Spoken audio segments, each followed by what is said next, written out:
Hey everybody, welcome to the Profit Cleaners podcast.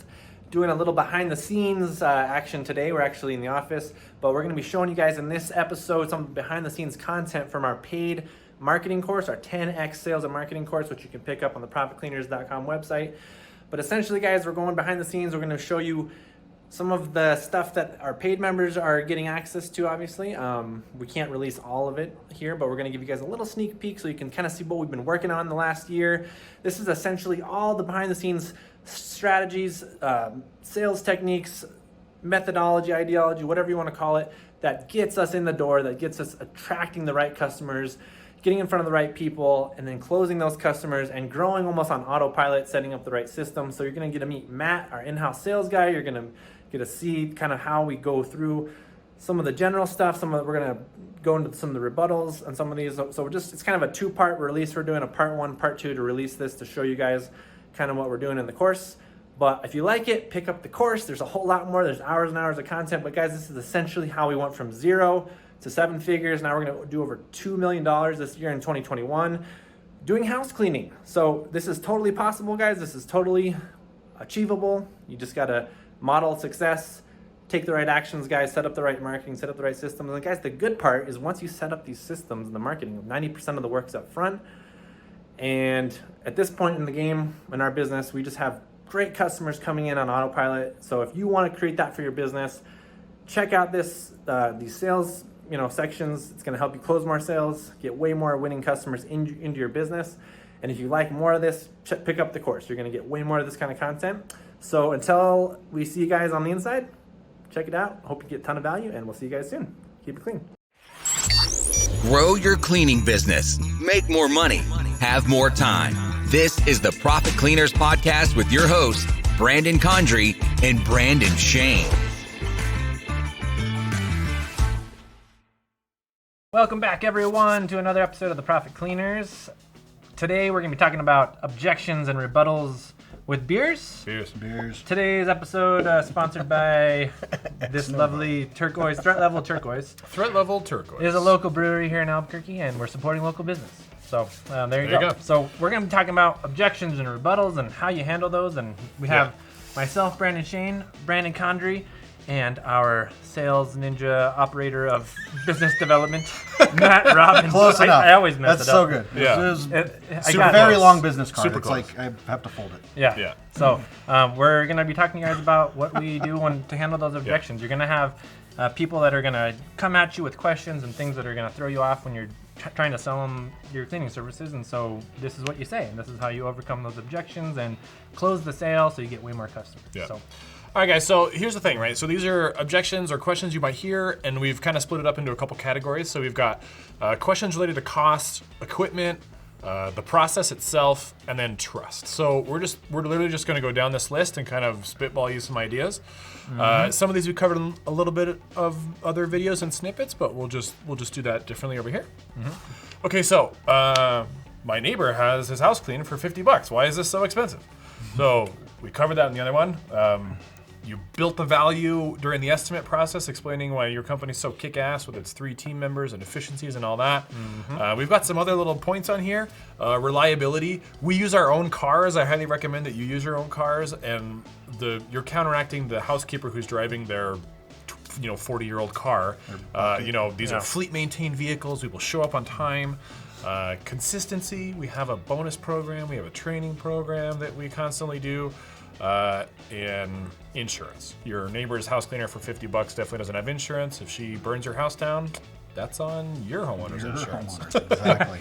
So good luck. We covered that one a couple times during the other videos too. That's great. Yeah. I need to talk it over with my spouse. How do you answer that one? Talk it over with your spouse. I think that's sort of expected. I think there rarely will you have a single decision maker in a household, and so I don't have a problem with that one necessarily. That's one of those where you say absolutely, talk it over with them. This is a big decision. You're gonna have strangers in your home.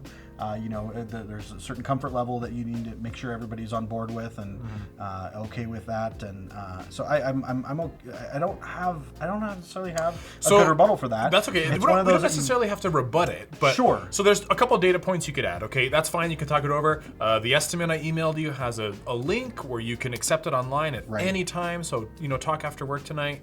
Click it tonight. That's fine. We'll call you tomorrow to get it scheduled.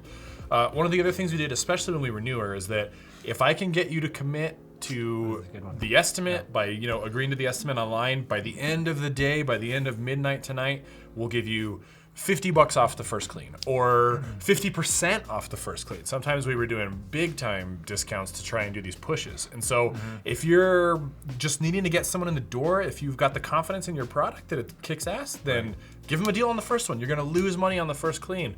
But if they stick for you, then you're good. Like the average biweekly customer for us is bringing in about $3,700, I think, a year. So if you lost $100 on the first clean, but that gave you $3,700 for the rest of the year, that's a no-brainer. Yeah, absolutely. Well, and another thing to note about those is that's a good note to make to follow up with. So, hey, when you send your follow-up text or your follow-up email, did you check with your spouse? What's the verdict? Are you ready to claim your weekend? You ready to sign up? It's something to throw in just to show that you were listening, that you were paying attention, that you heard them, which is key. When you're selling to somebody, you want to make sure that person feels heard. And so if you make a note of it, checking with spouse. Then when you follow up, hey, did you guys talk it over? What do you think? And then it makes them feel good. No, great point. So. Yeah, and really in all marketing and sales, like specifically sales psychology, you want to give people a call to action, and if you can add some scarcity, some urgency to it, it just makes people want to make that decision so much faster instead of just let us know, get back to us whenever. Right. They're probably not going to have a reason to make that conversation happen with their spouse. So say if you do it in this limited amount of time, you'll get a benefit, and here's your call to action. Do it now and do it in this time frame, and people convert better that way because it's human psychology. Right. So, okay, I'm just shopping around right now. I'll get back to you. That's kind of the same thing, where I need to talk with somebody else, that's fine. If they're gonna say that right off the bat, I'm gonna call these other companies right away, I will usually take that opportunity to rattle off some dirt about the other competition. So when you're in the business, even a short amount of time, you will start to hear stuff from your customers about how XYZ company is terrible because they did that. And so sometimes I'll say, okay, cool, who else have you talked to? And if they will tell me, I talked to this company and this company and this company, okay, great. Company A is a big franchise. They pay their people minimum wage. Their turnover is really high. Right. So just so you know, I'm not pressuring you. I'm just letting you know. Yep. Okay, this other company that's local and also does environmentally friendly stuff. They make their people drive their own cars. They're going to show up when they can, depending on the situation of those cars. We can cite specific examples of XYZ. So our competition in town had an employee's car get stolen, and the way their insurance was set up, it didn't cover the cost of that employee's car. So sorry for working for us, employee. Go get yourself a new car because it's crucial to your job because you drive your own car.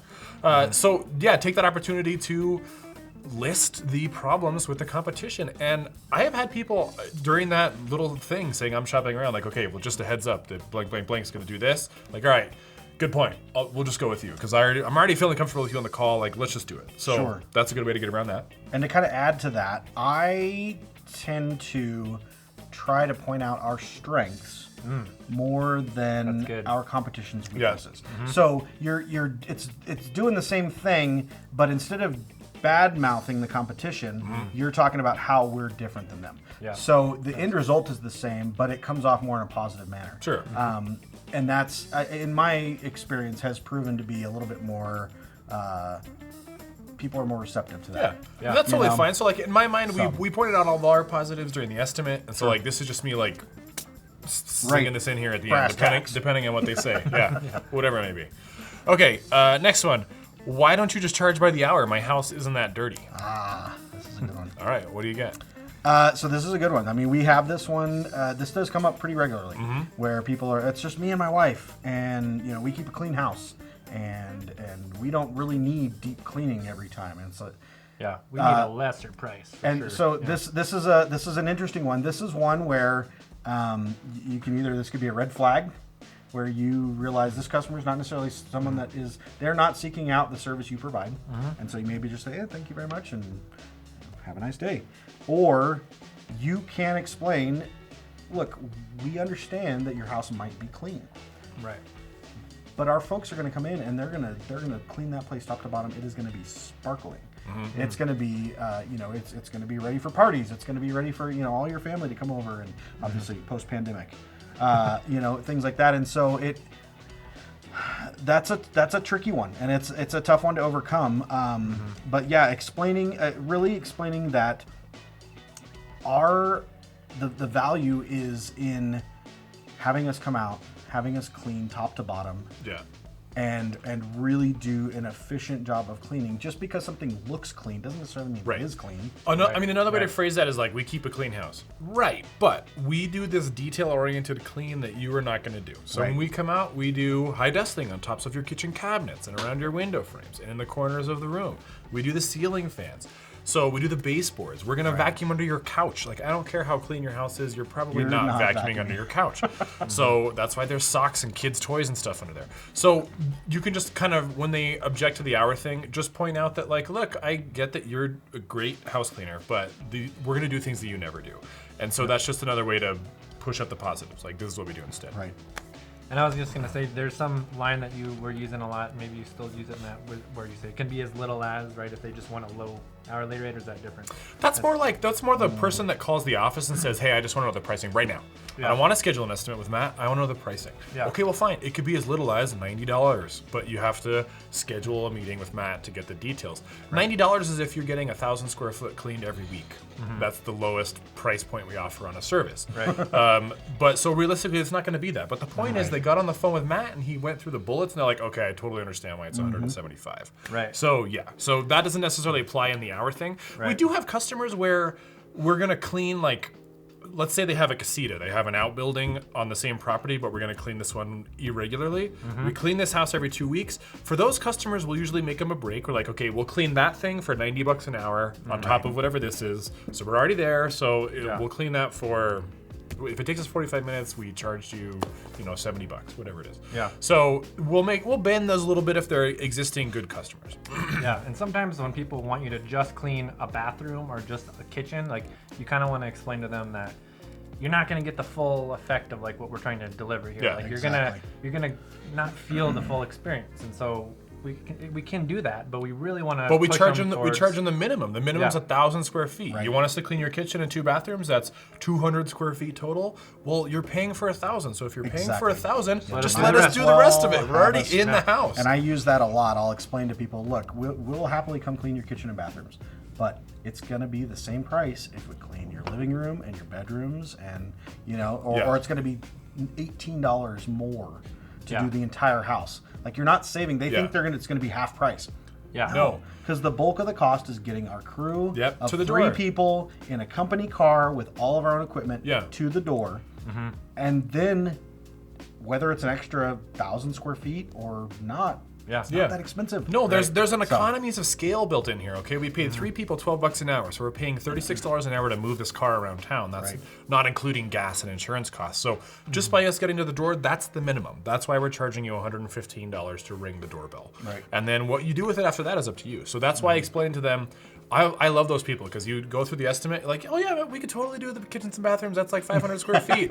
It's $115. Your whole house, though, for only $18 more, like Matt said, we can do everything. And so normally they're like, well, I mean, if you're going to be here, might it's as only well do $18. the whole thing. Exactly. And then they get the full experience, and then they sign up for recurring, and then everybody's happy. This is very unique to us. We are an environmentally friendly cleaning company.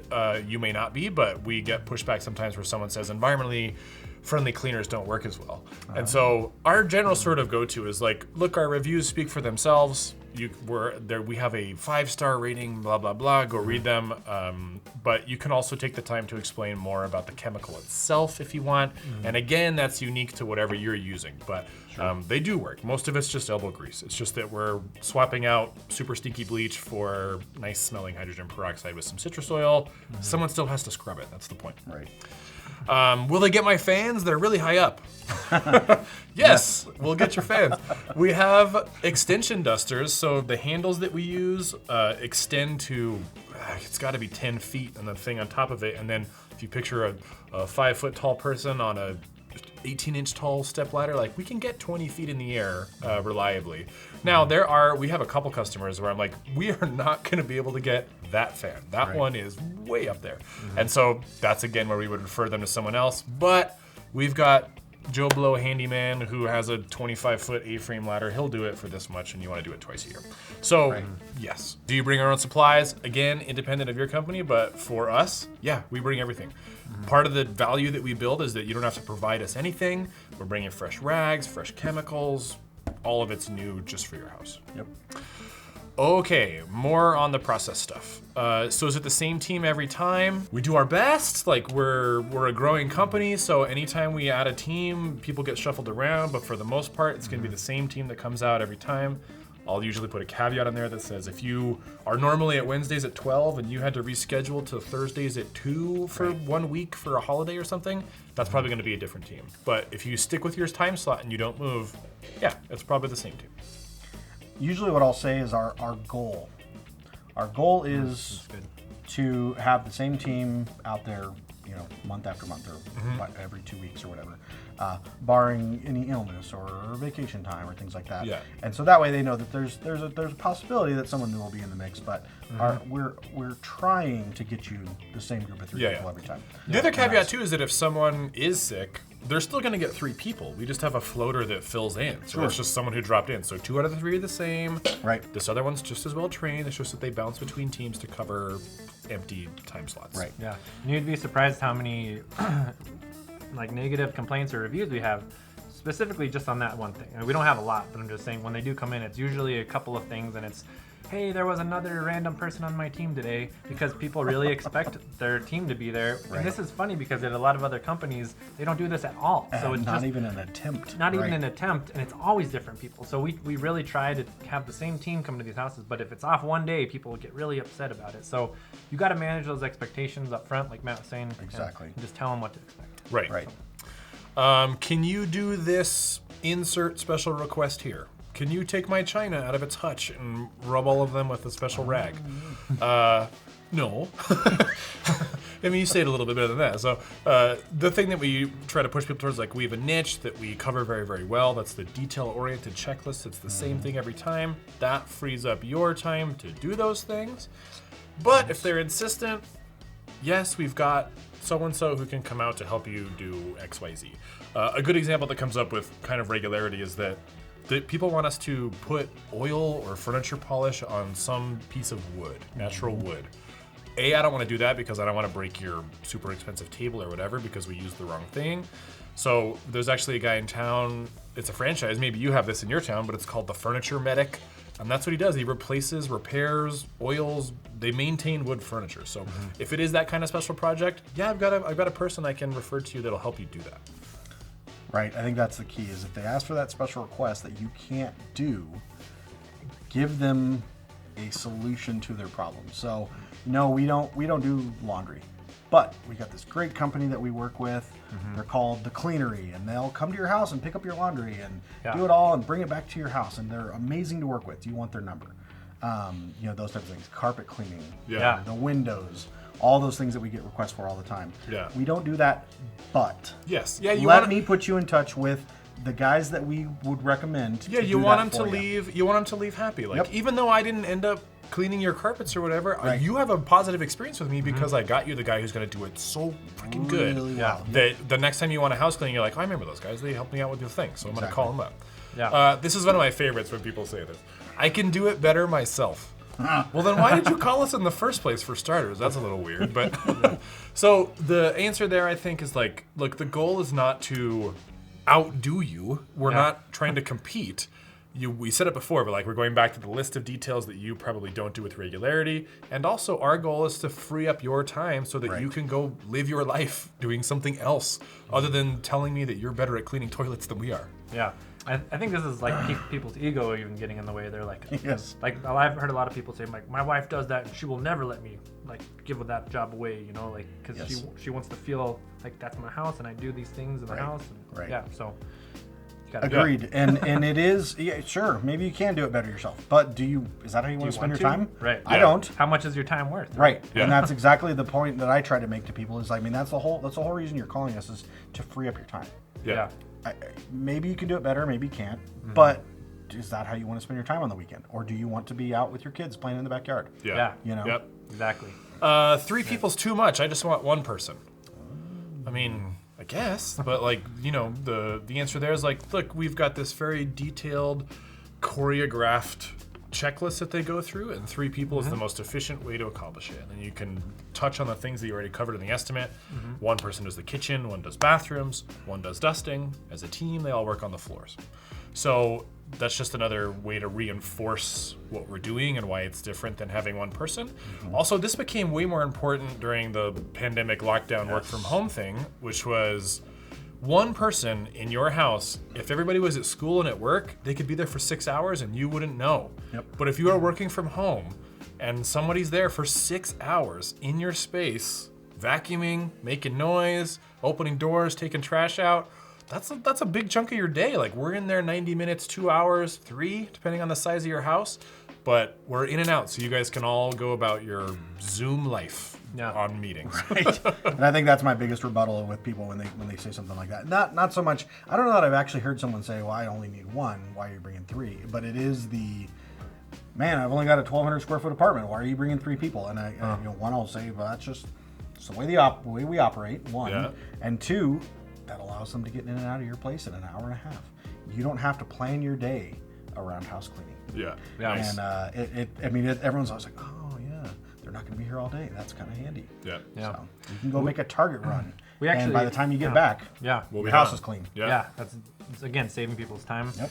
And I think in the beginning we actually had one of our competitors change their business model. They went from a multi-person team to a 1-person team because they were trying to save on costs. And you guys might be thinking, oh, maybe we can be more efficient this way. Well, it's the exact opposite, because we had a lot of customers come over to us because they're like, they're in my house for 6 hours a day now, and there's some guy with a neck tattoo showed up, and they didn't say he was going to show up, and there's 1 person.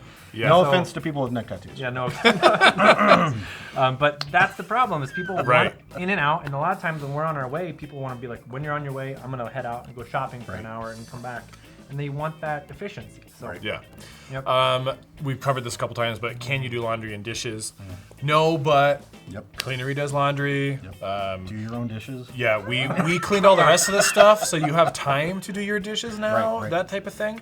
That just goes back to the special request thing. We can find you someone to do it. If you're insistent on dishes, then what you really need is you need an employee. You need an employee of your family, and that's not us. So that's okay. No hard feelings. We'll see you later. Sure. Yeah. And the reason why, if you tell them the reason why we don't wash your dishes, is because we could break some stuff. That maybe it's your famous china from your aunt and uncle or something, and then also if we wash your clothes and do that, we're gonna shrink your sweaters. We're gonna mess up your really expensive thing. And given the reason why is a great point. Yeah. Why are we doing it this way? Because we don't have time to be replacing one-off ceramic plates all the time. So sorry, we're all about speed, and we don't want to break all the things. You hire the same people as everyone else in town. No, we pay 150% of market rate for house cleaners, and so when we post a job posting, we get 150 applicants, and we're able to get the cream of the crop. So you get people that have 10 years of experience. And locally, this may be different depending on your region, but we've had people that were working minimum wage at a competitor's franchise. They were there for 4 years, and when they left, they were making 50 cents more than when they started 4 years before. And our starting wage is $2 an hour more than what they were making there. So you want to kind of pitch it as a company culture thing that we treat our employees well. People want in the door. It's kind of a bit weird right now with the pandemic and unemployment, but there was a point in time where when we said we were going to hire, our existing employees would just go tell their personal network of friends, and we'd have 8 people the next morning, and we didn't even post a job posting. So take that for what it's worth, but we definitely agree. We feel that you should be paying people above, what everyone else is paying to make yourself stand out. Do they speak English? Our goal is to have an English speaker on every team. We do our best to make that happen, but all communication relevant to your cleaning should be going through the office anyway. So if you're making a change to your cleaning, I don't want you to clean my office anymore, you need to tell the office anyway, because we have to update the software. If it's a one-off thing, like, hey, today my kid's in that room doing a painting, you can tell them that when they walk in the door. But if you're having trouble, you are always welcome to go through the office, and we will cover the communication and translation for you. Exactly. And that's actually a policy we have, just because Matt was talking about in another video how people will sometimes try to circumvent the, then they'll go right to the teams, and even though they ask the sales guy or the office staff, can you do this and move my furniture and clean all my plates? Well, they'll also ask the teams, and so you have to. Our policy is anytime the customer asks for difference, the team has to ask us, and everything goes through the office. Right. So it's always going through the office. You have that line of communication, and it kind of helps solve those problems as well. Right. Why don't you work on the weekend? I mean, that's a multifold sort of question. It's easier for us to clean your house when you're not there. This was pre-pandemic when everyone's at work, but we'll go back to that. Keep going. Yep, and then go ahead. No, keep it. Yeah, what I was gonna say what my I get that a lot because people love the idea of having us come on Saturday or Sunday, and I explain that we really strive for a good, solid work-life balance at Sandy Green Cleaning. There you go. That's exactly what I was We gonna want say. our folks are working Monday through Friday just like you. The happier they're at the home with their kids on the weekend, and the happier they are, the better job they're going to do Monday through Friday cleaning your home, and it's a win-win. Everybody's happier. Everybody gets better quality service. I like that. If they've got some time away from the office and they know that those 2 days a week, they're not going to have to. Yeah, that's great. So and it goes along with the pay. It's like Yep. the happier we can make them, the better job they're going to do for you. Right. Sure. Exactly. What should I do with my pet when you come clean? Okay, well, depending on the pet, like if it's a dog, outside in the backyard, it's great. Just a caveat, we can't be held responsible for letting them in or out. Right. The deal with that is that if it's a hot summer day and we let them out and they didn't have water out there and we forgot to let them back in, I don't want to be on the hook as a company for having, baked your dog in the backyard. You're welcome to crate the dog. We're happy to go around barking animals. That's fine. Cats are usually easier. They tend to go run and hide under a bed as soon as we walk in the door. In general, you want to just also relate to them that you want to be able to tell them that we know that you have a pet. We made a note in your customer account that you have a pet, and we'll make sure that the team is not leaving the door wide open, which is not part of our processing. Right. On the trust side of things, how can I trust your cleaners? We run background checks on employees. We've never had an incident of theft. We have a zero tolerance policy for theft. If that ever happens, we would cooperate with the police and yada, yada, yada. That's just them being nervous about it. That's almost like I'm really close to saying yes, but I'm worried about this past experience I had. So here's how you do it. Right. And then I'll always mention the insurance policy. Yep. We got a huge general liability insurance policy that not only covers any damage or breakage, but worst case scenario, covers anything that might disappear from your home. Yeah. And I always throw that out. Worst case scenario. Yeah. Because that's not what you can expect from us. Yeah, no, we're not going to be filing an insurance claim every time we come out. That's not the idea. Right. Insurance is a running theme on the trust side of things because people are paranoid about stuff. So we're trying to get you, if the worst case scenario happens, you're covered. Right. And we'll do our best. You know what I mean? So that's all it is. So, I won't give you a key to my house. This is kind of less of an issue as we get further on in modern times with coded locks and people are letting people in with Bluetooth-enabled garage doors and things like that. But if you can't trust our cleaners in your house with all of your things, why won't you trust us with a key? Right. And then you back that up with the process. We engrave it. There's nothing on your key that has your name or address. So if it's lost, it's just a key that says 237. Right. In the event that we do lose your key, we will happily pay for a locksmith to come out and rekey everything. That's only happened once for us in 4 years. And then otherwise, when it's not out in the field, it's in a safe, inside of a locked office, inside of an alarmed building, and it only comes out on the day that you get it cleaned. Right. That's just a process question. Yeah, and honestly, it's a little bit of a red flag if people don't trust you at all and don't want to give you a key. It's like, well, maybe we're not for you. So. Right. Yeah. Let's see. We covered some of that stuff. I'm worried about strangers in my house. Yeah. Same thing. We background check the employees. Zero tolerance policy. We pay a living wage. We're able to get the cream of the crop. So like if we've got someone who's been in cleaning for 10 years, they're not trying to get this job for 3 days to come in and rob your place. That's not what they're there for. Well, that goes back to having the same crew. Yeah. So if you're gonna have strangers in your house, at least you got the same strangers every time.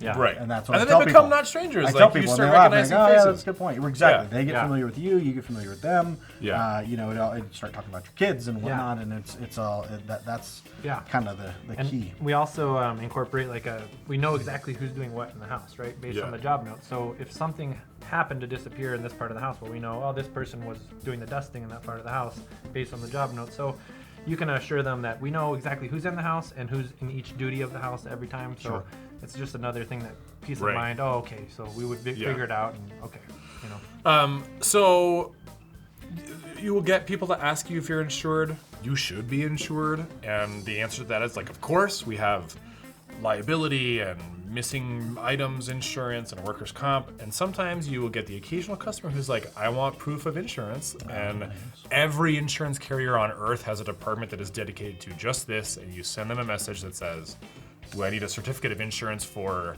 Joe Smith down the street? They'll ask for his contact info, and they'll literally produce a document that says, hey Joe, your house at this address is insured for $1 million, and then that usually puts that to rest. Yep. Cool. So I think that covers most of the common objections that we've seen.